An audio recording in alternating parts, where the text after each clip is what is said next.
नमस्कार। चलिए आज फाइनेंस की दुनिया के एक बड़े ही दिलचस्प पहलू को समझते हैं, मिनिमम ऑल्टरनेट टैक्स, जिसे शॉर्ट में मैट भी कहते हैं। शुरुआत एक सवाल से करते हैं जो दुनिया भर की सरकारों के लिए एक बड़ी चुनौती रहा है, और इसी सवाल के जवाब में मैट जैसी नीतियां बनी। सवाल ये है कि आखिर ये कैसे मुमकिन है कि कोई कंपनी अरबों का मुनाफा तो कमाए लेकिन इनकम टैक्स के नाम पर सरकार को एक भी पैसा ना दे। और बस यहीं से हमारी कहानी शुरू होती है। ये जो विरोधाभास है, इसी को हल करने के लिए मैट को लाया गया था। इसे समझने के लिए हमें मिलना होगा उन कंपनियों से जिन्हें जीरो टैक्स कंपनी कहा जाता है।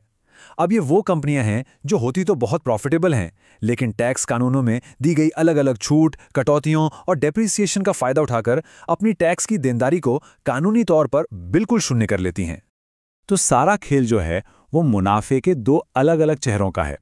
एक होता है बुक प्रॉफिट।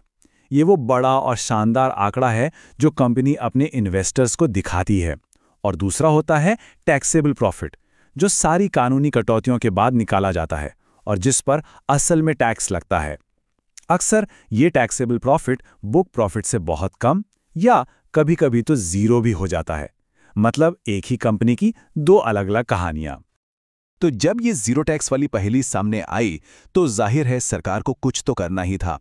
एक ऐसे सेफ्टी नेट की जरूरत थी जो ये पक्का करे कि हर मुनाफा कमाने वाली कंपनी अपना वाजिब हिस्सा जरूर दे। और इसी जरूरत से जन्म हुआ MAT का। तो मैट है क्या? आसान शब्दों में कहें तो ये सरकार का एक तरीका है ये कहने का कि ठीक है, टैक्स बचाने के लिए आपके पास कई रास्ते हैं, हम समझते हैं, लेकिन अगर आपकी कंपनी अच्छा खासा बुक प्रॉफिट दिखा रही है तो एक न्यूनतम राशि तो टैक्स के तौर पर देनी ही पड़ेगी। ये असल में टैक्स छूट की एक लिमिट तय कर देता है। इसे एक टैक्स फ्लोर की तरह समझना सबसे आसान है। एक कंपनी अपनी टैक्स देनदारी को कम तो कर सकती है, लेकिन वो इस फ्लोर से नीचे नहीं जा सकती। MAT ही वो फ्लोर है, वो न्यूनतम गारंटी है जो ये सुनिश्चित करती है कि सरकारी खजाने में कुछ ना कुछ पैसा जरूर पहुंचे। अच्छा, तो सवाल ये उठता है कि ये टैक्स फ्लोर आखिर तय कैसे होता है? इसका पूरा राज पता है कहाँ छिपा है? इस बात में कि टैक्स किस मुनाफे पर गिना जा रहा है। और यही है game changer. Normal corporate tax लगता है टैक्सेबल प्रॉफिट पर, यानी सारी कटौतियों के बाद जो मुनाफा बचा। लेकिन MAT लगाया जाता है बुक प्रॉफिट पर, यानी वो मुनाफा जो कंपनी अपनी किताबों में दिखाती है, टैक्स बचाने वाले सारे दावपेच लगाने से पहले। तो देखिए, प्रोसेस बहुत सीधा है। एक कंपनी दो तरह से अपना टैक्स कैलकुलेट करती है।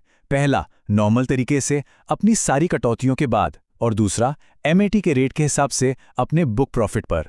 आखिर में इन दोनों में से जो भी रकम ज्यादा होती है कंपनी को वही सरकार को चुकानी पड़ती है। बस सेफ्टी नेट काम कर गया।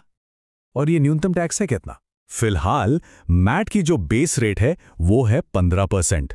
इसका मतलब सीधा सीधा ये है कि एक मुनाफा कमाने वाली कंपनी को दूसरी सब कटौतियों के बावजूद अपने बुक प्रॉफिट का कम से कम 15% तो टैक्स देना ही होगा। हाँ, ये रेट सरकार समय समय पर बदल भी सकती है।